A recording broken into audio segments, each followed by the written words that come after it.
샬롬. 출애굽기 강의 7번째, 우리 괴로울 때 주님의 얼굴 보라 찬양하면서 시작하겠습니다.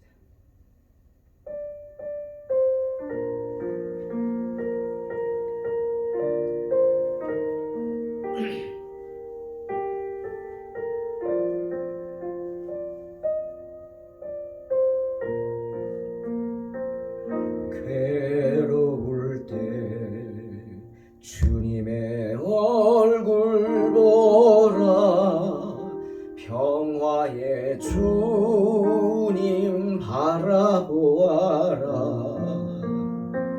세상에서 시달린 친구들아, 위로의 주님 바라보아라. 눈을 들어 주를 보라, 내 모든 염려 주께 맡겨라. 슬플 때에 주님의 얼굴 보라, 사랑의 주님 안식 주리라.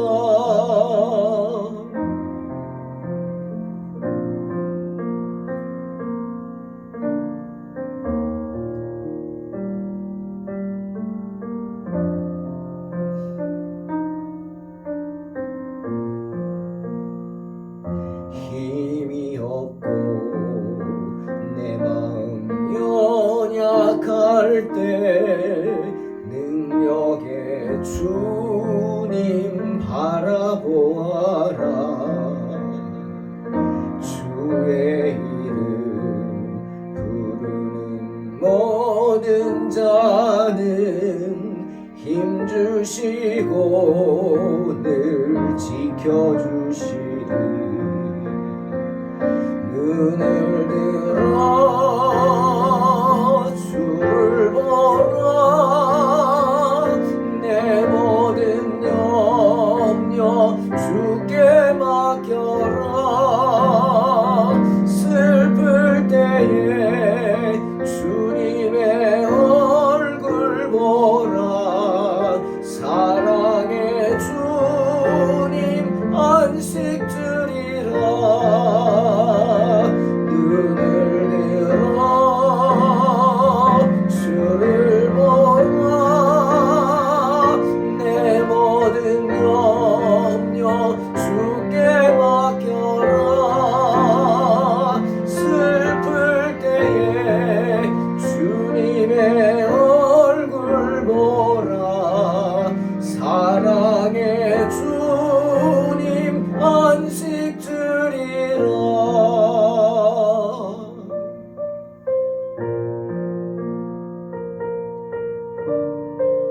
나는 항상 소망을 품고 주를 더욱 찬송하리이다.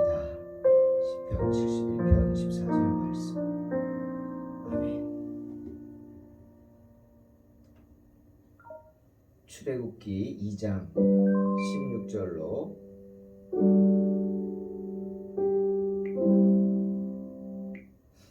22절 말씀 공독합니다. 미디안 제사장에게 7딸이 있었더니 그들이 와서 물을 길어 구유에 채우고 그들의 아버지의 양떼에게 먹이려 하는데, 목자들이 와서 그들을 쫓는지라 모세가 일어나 그들을 도와 그 양떼에게 먹이니라. 그들이 그들의 아버지 루엘에게 이를 때 아버지가 이르되, 너희가 오늘은 어찌하여 이같이 속히 돌아오느냐? 그들이 이르되, 한 애굽 사람이 우리를 목자들의 손에서 건져내고 우리를 위하여 물을 길어 양떼에게 먹였나이다. 아버지가 딸들에게 이르되, 그 사람이 어디에 있느냐? 너희가 어찌하여 그 사람을 버려두고 왔느냐? 그를 청하여 음식을 대접하라 하였더라. 모세가 그와 동거하기를 기뻐하매 그가 그의 딸 십보라를 모세에게 주었더니 그가 아들을 낳음에 모세가 그의 이름을 게르솜이라 하여 이르되 내가 탑 위에서 나그네가 되었음이라 하였더라. 아멘. 오늘 본문을 통해서 우리는 한 가지 놀라운 사실을 알게 됩니다. 그것은 모세가 이미 출애굽의 그 노선을 거쳤다는 사실입니다. 이런 생각까지는 안 했는데 성경을 이번에 다시 보면서 이걸 왜 몰랐을까 하는 생각이 들더라고요. 그렇지, 하나님이 하시는 일은 허투루 하시는 일이 없습니다. 하나님은 다 모든 것을 당신의 섭리 가운데 예정해 놓으시고 하나님의 뜻대로 인도하시는 줄로 믿습니다. 모세가 이미 출애굽의 리더로서 그 길을 가기 위해서 이런 단련의 연단의 과정을 거쳤다는 것입니다. 이집트 왕자였던 모세, 바로에게 쫓겨서 멀리 미디안 광야까지 도망을 갑니다. 그런데 여러분, 이 미디안이라는 곳은 애굽에서 정말 먼 곳입니다. 지금의 사우디아라비아 지역이 바로 미디안 땅입니다. 그러니 애굽에서 여기까지 가려면은 그 애굽과 이스라엘 사이에 큰 반도가 하나 있습니다. 시나이 반도, 시내산이 거기 있죠. 시나이 반도, 거기를 지나서 그 다음에 홍해 바다를 건너야 합니다. 그 홍해 바다를 건너서 가야 하는 곳입니다. 만약 바다를 건너지 않는다면 돌아서 가니까 더 멀었겠죠. 정말 한참을 가야 하는 그런 먼 거리에 모세가 도망을 갑니다. 아니, 도망을 그냥 적당히 가면 되지 않을까? 아닙니다. 정말 모세는 바로가 두려웠고 애굽의 그 애굽인들이 두려워서 엄청나게 멀리까지 도망을 가는 겁니다. 어딘지도 모를 정도로. 근데 이 과정이 바로 이스라엘 백성들이 후에 출애굽을 해서 가나안 땅으로 가는 그 여정입니다. 그 여정을 그대로 이미 모세가 도망가면서 답사를 한 것입니다. 때문에 모세는 이스라엘 백성들을 어디로 이끌어야 될지 생각을 했고 그쪽을 가기 위해서 누가 필요한지까지 알았던 겁니다. 그래서 나중에 미디안 땅에 장인이 되는 이드로에게 부탁을 하죠. 때문에 하나님이 모세를 거기까지 인도하신 거고 이드로라는 정말 위대한 족장이죠. 이 사람도 만나게 한 것입니다.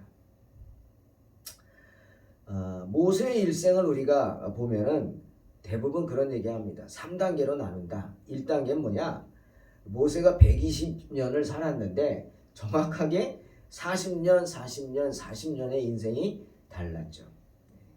첫 번째 인생은 모세가 태어나서 이집트 왕자로 거기서 40년까지 만 40이 될 때까지 애굽의 왕자로 지낸 기간입니다. 그리고 또 40년은 애굽에서 도망가서 장인 이드로의 양을 치면서 광야에서 또 정확히 40년의 시간을 보냅니다. 여러분, 40년은 결코 짧은 시간이 아니죠. 정말 긴 시간입니다. 우리에겐 그 시간을 종으로, 장인의 양을 치는 종으로 지냅니다. 그 다음 40년은 80이 되어서 다시금 하나님은 호렙산에서 모세를 부르시고 그 나머지 40년은 이스라엘의 리더로서, 출애굽의 리더로서 세우십니다. 근데 그 두 번째 40년, 그 미디안의 이야기가 오늘 시작되는 것입니다.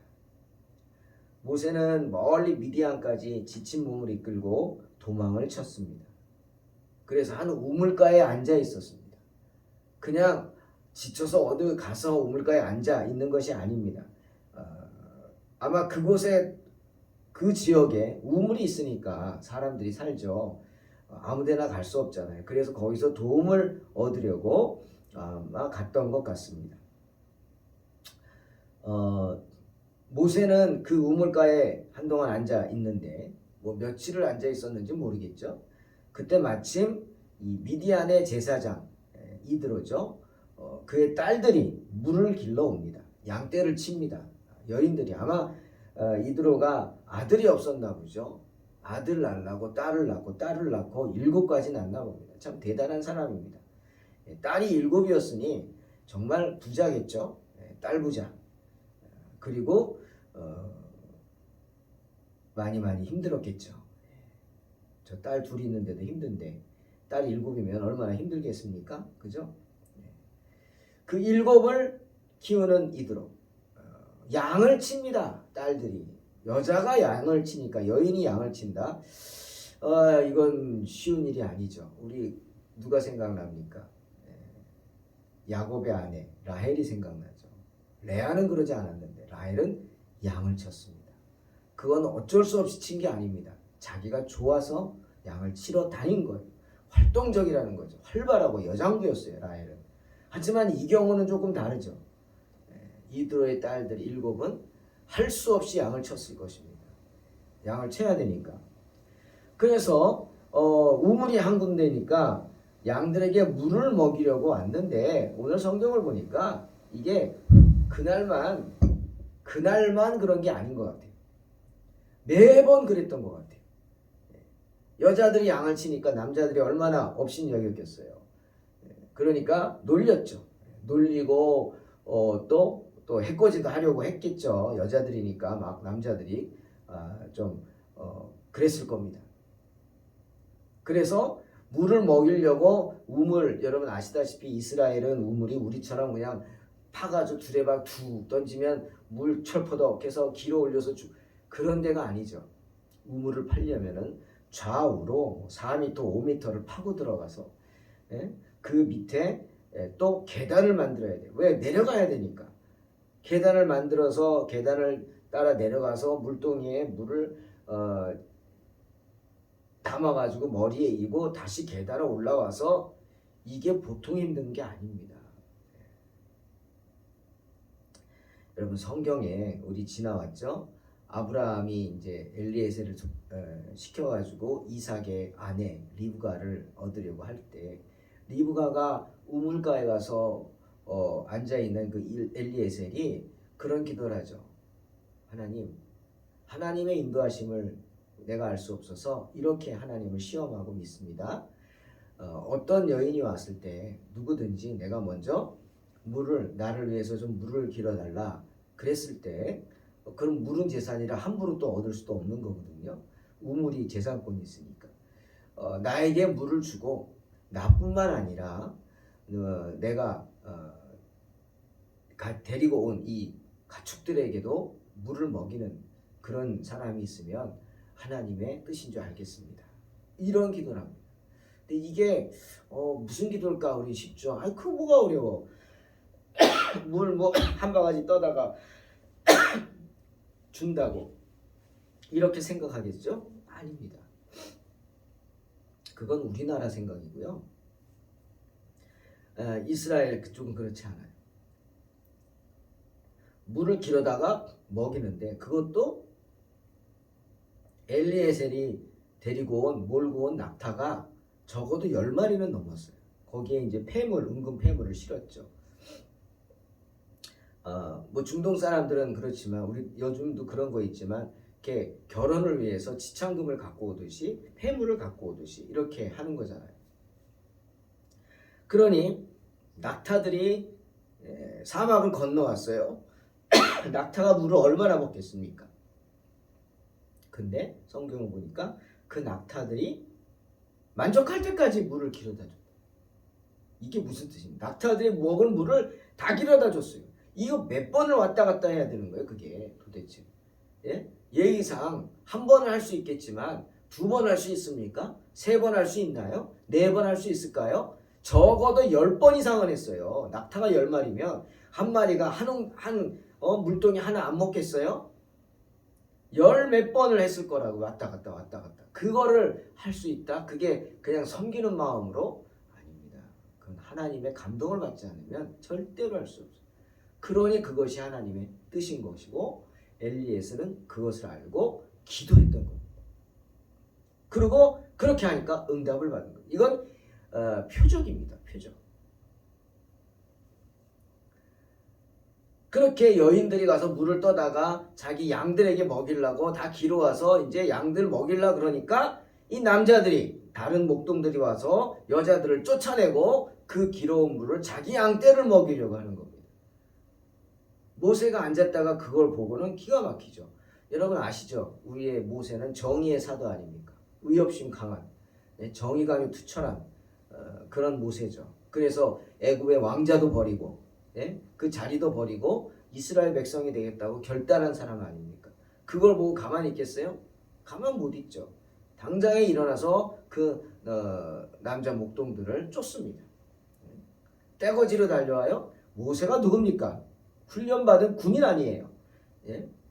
탁탁탁탁 뭐 이래가지고 다 쫓아버렸겠죠. 그것을 본 이드로의 딸들이 너무나 감동을 했겠죠. 이런 일이 없었는데 맨날 당하는 노릇이잖아요. 이것은 맨날 당하는 일이라 이러고 쫓겨나가지고 또 그러고 그 사람들이 다 하면 끝나가면 가서 하고 그러니 늦어지죠. 그걸 어떻게 할 수 있느냐? 18절에 나오잖아요.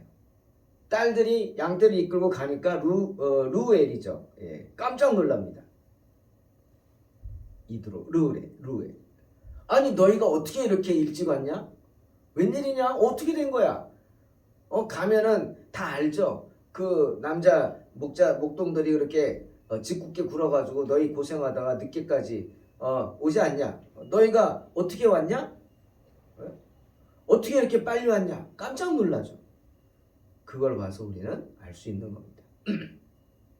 그러자 얘기합니다. 아버지, 우리가 이런 상황에서 어떤 남정네가 애굽 사람입니다. 애굽 사람. 그 애굽 사람이 이렇게 도와줘서 속혀왔습니다. 그럼 애굽 사람은 걸 어떻게 하느냐? 여기도 하나의 우리가 포인트를 볼 수 있어요. 애굽 사람들은 그 당시 그 지역 사람들하고는 머리 스타일도 다르고 또 복장도 다르죠. 근데 이드로의 딸들이 모세를 보고 바로 애굽 사람이라고 알아봤다. 모세가 그렇게 급했다는 거예요. 급하게 그냥 도망치느라고 뭐 옷 갈아입고 뭐 그럴 것도 없이 그냥 내 땅 그냥 도망친 거죠. 그래가지고 그 먼 거리도 뭐 갈아입을 옷이 어디 있어요. 그 모습 그대로 그냥 흘러 미디안까지 왔다는 겁니다. 모세가 얼마나 급박했는지 이 한 구절을 통해서도 애굽 사람이 하는 이 한마디를 통해서도 우리는 알 수가 있죠. 그러자 이드로가 그럽니다. 아니 너네 왜 그냥 왔느냐? 그 고마운 사람 데리고 오든지 데리고 와서 좀 식사라도 대접해야지. 이 한마디를 통해서 또 우리는 뭘 알 수 있어요? 이 이드로의 딸들이 7 딸들이 다 현숙한 여인이구나 알 수 있어요. 어떻게? 낯선 사람하고 교류하지 않고 그 낯선 남자를 가까이 와서 한마디도 하지도 못하고 그런 어떻게 보면 정숙한 여인들이었다. 뭐 이런 걸 이 한마디를 통해 알 수 있어요. 아버지 우리가 어떻게 낯선 사람한테 말을 하겠습니까? 그냥 이렇습니다. 그러니까 이드로가 루엘이 야 가서 빨리 데리고 와라. 청에서 음식을 대접하라. 그래서 데려옵니다. 아마 대단했을 것 같아요. 나는 여긴 없어도 상상해 갑니다. 아버지 하고 7명의 딸들이 와가지고 얼마나 조잘조잘 됐겠어요. 정신없겠죠. 둘이 떠들어도 정신없는데 7이 떠들면은 어떻게 될까 싶습니다. 조잘조잘 막 그냥 생각해 보세요. 맨날 추레레한 그냥 그곳의 목자들 다 하나같이 그냥 그런 사람들만 보다가 모세가 왔어요. 그냥 잘생겼죠, 젊죠, 건장하죠. 진짜 영화배우 같이 생겼는지 모르겠지만 저처럼 작지는 않았을 겁니다. 뭐 그런 모습이죠. 세련됐죠. 거기다가 자기들에게 선을 베풀고 이 얼마나 좋았겠어요. 신났겠죠. 말하기가 신났어요. 막 떠드는 것을 보고 아마 이드로가 호감이 굉장히 갔겠죠. 야 빨리 데리고 와. 데리고 와서 봅니다. 정말 그 풍겨나는 분위기라는 게 있죠. 이집트의 왕자로서 그 거대 제국의 왕자로 40년을 있었어요. 살았어요. 거기서 훈련받고 자라고 살았어요. 얼마나 세련됐겠어요. 예? 그 모습도 세련됐고 말투도 아마 행실 아마 고귀함이 느껴졌을 겁니다. 그러니 이드로가 그냥 홀딱 반했습니다.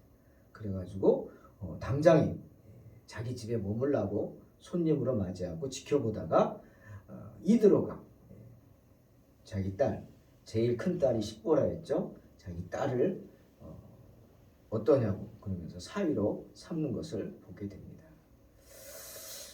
모세는 어차피 뭐 갈 데도 없고 어떻게 해야 될지도 모르고 그런 상황에서 하나님의 뜻에 의해서 몰려 그 멀리 미디안까지 와서 갈 데도 없이 우물가에 맨날 며칠 앉았다가 하나님의 인도하심으로 이드로의 딸들을 만났고 이렇게 인도했다. 아마 모세는 이것이 하나님의 섭리라고 여겨졌을 것입니다. 그래서 그 이드로의 청을 허락하고 십보라와 결혼을 하게 됩니다. 그리고 게르솜이라는 아들을 낳습니다. 근데 이스라엘 사람들은 이름에 의미를 두죠. 이 의미를 가지고 이름을 짓죠. 우리도 이름에 의미가 있죠. 근데 잘 따지지는 않는데 이름 지을 때 한문이기 때문에 있습니다. 제 이름도 박승원인데 한문이 승자는 오를 승자고 원자는 샘원입니다. 근원원 샘원. 그러니 뜻을 풀이하자면 저는 제 이름이 좋아요. 하늘로 오르는 샘이에요. 올라가는 샘. 그래서 저는 샘 솟는이 제 호입니다. 샘 솟는. 샘이 솟아 오르잖아요. 얼마나 좋아요. 하늘로 올라가는 샘이에요. 물이 올라가요. 정말 저는 제 이름이 좋은데 그런 뜻이죠. 게르솜. 이건 무슨 뜻이냐? 그들 풀이대로라면 타국에서 객이 되었다. 뭐 이런 뜻입니다. 이름을 짓는 것만 봐도 모세의 생각이 어떤지 우리는 알 수 있어요. 내 아들의 이름은 게르솜이야. 즉 지금 여기는 타국이란 말이에요. 타국에서 객이 되었어. 예? 손님이라고 나는. 자기 자신을 자기 아들의 이름에 지으면서 자기 자신의 상황을 말하는 겁니다. 그러니 모세가 아들 이름 부를 때마다 게르솜 부를 때마다 어떤 생각했겠어요? 그래 나는 객이야. 나는 손님이야. 그 말인즉슨 이곳에 정착할 수 없는 사람이라는 나는 이곳에 만족하면 안 돼. 언제든지 하나님이 부르시면 아멘 하고 떠나야 되는 사람. 저와 여러분도 마찬가지. 이 세상은 우리의 본향이 아니에요. 우리는 하나님의 나라를 영원한 본향으로 삼고 있어요. 그러니까 언제든지 하나님이 오라 하시면 아멘 하고 가야 돼요. 지난주에 하나님의 부르심을 받은 두 분을 봤어요. 정말 어제 문상 갔던 그 우리 목사님, 친구 목사님 아버님은 너무 황망한 거죠. 85세인데 전날 저녁에 아버지랑 같이 식사하고 아버지 내일 봬요. 바로 옆에 건물 다 가까운 곳에 사시는데 따로 내일 봬요. 그러고 헤어졌는데 그날 저녁에 바로 돌아가셨어요. 주무시다. 참 황망하죠. 정말 황망한 거죠. 아, 삶과 죽음이 이런 것이구나 아마 느껴지는 거죠. 저도 저희 아버님 돌아가셨을 때 그런 마음을 느꼈어요. 너무 허무하다. 내가 할 수 있는 게 아무것도 없다는 거 하고 참 인생이라는 게 허무한 거구나. 뭐 이런 거 느꼈는데 그렇습니다. 게르솜이에요. 우리 인생은 게르솜. 언제든 하나님이 오라 하시면 가야 되는 거예요. 나는 여기가 내 집이 아니에요. 본향이 아니에요. 내 집은 따로 있어요. 그러니 여기에 마음을 두면 안 돼요. 이 세상에 마음을 두고 이 세상이 전부인 것처럼 그렇게 살아가다가는 어떻게 되겠어요? 하나님 오라 그럴 때 안 간다고 떼쓰겠죠. 못 갑니다. 난 못 갑니다. 그래서 죽음이 무서운 거죠. 그런 사람들은 죽음이 두려운 겁니다. 하지만 하나님을 믿고 너희는 마음에 근심하지 말라. 하나님을 믿으니 또 나를 믿으라. 그 말씀을 믿고 하나님 바라본다면 우리는 언제든지 주님 부를 때 갈 수 있어요. 그래서 우리 성경의 마지막에 사도 요한이 뭐라 그래요? 아멘. 주 예수여 어서 오시옵소서. 마라나타 외치며 성경을 마무리하는 걸 보게 됩니다. 사랑하는 성도 여러분, 우리는 하나님의 인도하심을 믿어야 합니다. 모세는 하나님의 인도하심을 믿었어요. 때문에 그 아들의 이름을 게르솜이라고 한 거예요. 그래, 하나님이 나를 이렇게 인도하신 건 또 나를 쓰기 위한 날 여기 버리지 않으실 거다. 하나님이 나를 버리시려면 진작에 바로가 죽이려고 할 때 나에 강해서 죽었겠지. 아니야. 하나님이 나를 부르신 건 분명한 이유가 있어. 목적이 있어. 모세는 목적이 이끄는 삶을 살았습니다. 때문에 게르솜이라고 아들 이름을 짓고 항상 하나님의 은혜를 사모했어요. 때문에 호렙산에서 하나님의 부르심을 받을 수 있었던 거예요. 왜 다른 사람들이 다 보는 것이 모세는 특별하게 보이냐고. 다른 사람은 보지 못하는 걸 어떻게 보냐고. 그 이야기는 나중에 하고, 아무튼 우리는 하나님의 인도하심을 믿어야 합니다. 시편 37편 3절. 여호와를 의뢰하여 선을 행하라. 땅에 거하여 그의 성실로 식물을 삼을지어다 말씀하시죠. 모세가 다른 사람의 아픔을, 그 여인들의 아픔, 미디안 제사장 루엘, 이드로, 그 딸들의 그 어려움을 간과하지 않고 나서서 도와줬기 때문에 그는 하나님의 인도하심을 또한 쉽게 따를 수 있었던 것입니다. 하나님의 섭리는 어느 곳에나 우리에게 펼쳐져 있습니다. 우리가 항상 준비된 삶을 산다면 그 하나님의 인도하심을 목도할 수 있고 따를 수 있고 순종할 수 있습니다. 우리가 하고자 하는 선, 주님이 우리에게 행하기를 원하시는 선, 그 선을 하지 못하는 일이 없도록, 주님이 실망하시는 일이 없도록 우리는 언제나 선을 행할 준비를 하고 있어야겠다. 저는 오늘 말씀을 보면서 그런 생각을 합니다. 모세가 미디안에 정착하게 된 것, 하나님의 섭리에 의해 계획된 것이었습니다. 모세를 피신해서 40년간 안전하게 그를 영적인 훈련을 시키기 위한 하나님의 계획이셨습니다. 장차 해야 할 큰 사역들을 하기 위한 모세로 준비시키고자 하는 계획이었습니다. 모세는 이집트의 왕자로서 모든 것을 배웠어요. 공부도 많이 했겠죠. 학자로서, 또는 품이 있는 사람으로서, 또는 정치가다운 회중들을 이끌 수 있는 정치가로서 웅변학도 했겠죠. 그리고 강인한 군인으로도 키워졌습니다. 하지만 모세에게 한 가지 없었던 것, 결정적인 것, 그게 뭐냐? 바로 하나님께 쓰임받기 위해 준비되는 것이었어요. 그게 뭐냐? 하나님의 뜻을 아는 것, 즉 하나님과의 교류, 하나님과 교통하는 삶, 그것은 몰랐어요. 그 방법이 어떻게 해야 되는지 몰랐던 거죠. 그 방법을 하나님은 미디안에서 모세가 장인 이드로의 양을 치면서 자존심도 다 버리고 평생 처가살이 하면서 주변 사람들의 손가락질 당하면서 그렇겠죠. 저 친구가 뭐 이집트의 왕자였다고 말이나 되냐? 저런 찌질한 사람이 뭐 이렇게 손가락질 당했겠죠. 그런 수모를 겪으면서도 모세는 견뎠고 그 견딤을 통해 하나님은 그를 단련시켰다. 들판에서 모세가 뭐 했을까요? 목자는 가서 아무것도 할 일 없어요. 그냥 앉아만 있어요. 양들 보고. 늑대가 오나 안 오나 그거만 보고 있어요. 그 많은 시간, 누구랑 말할 시간도 없고 사람도 없고. 모세는 뭐 했겠어요? 명상했겠죠. 경건 생활했겠죠. 주님과의 동거, 주님과의 교제가 있었겠죠.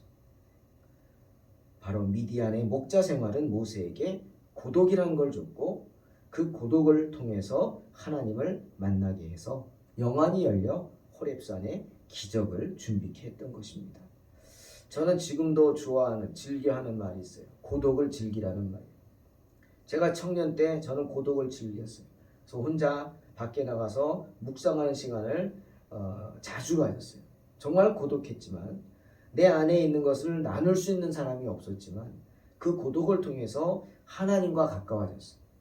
그리고 하나님의 말씀을 사모하게 됐고 하나님의 뜻을 사모하게 됐어요. 그런 영적인 시간이 우리에게는 필요한 것입니다. 사랑하는 성도 여러분, 주님과 함께 할 수 있는 시간, 고독한 시간, 그 누구와도 나눌 수 없는 그 고독의 시간을 즐기시기 바랍니다. 그래서 주님을 만나 주님의 뜻을 깨달아 하는 복된 성도 되시기를 주의 이름으로 축원합니다. 기도하겠습니다. 하나님 감사합니다. 고독을 즐길 수 있는 사람이 되게 하여 주시옵소서. 모세는 미디안 광야에서 40년 동안 자기 양도 아닌 남의 양을 치면서 돌아갈 날만 생각했고 주님의 은혜만 생각을 했습니다. 주님, 우리의 부족함을 아시는 주님, 우리의 나약함을 아시는 주님, 언제나 주의 은혜를 사모하면서 나아갈 수 있도록 붙잡아 주시옵소서. 예수님의 이름으로 기도하옵나이다. 아멘. 믿음으로 승리하시기 바랍니다.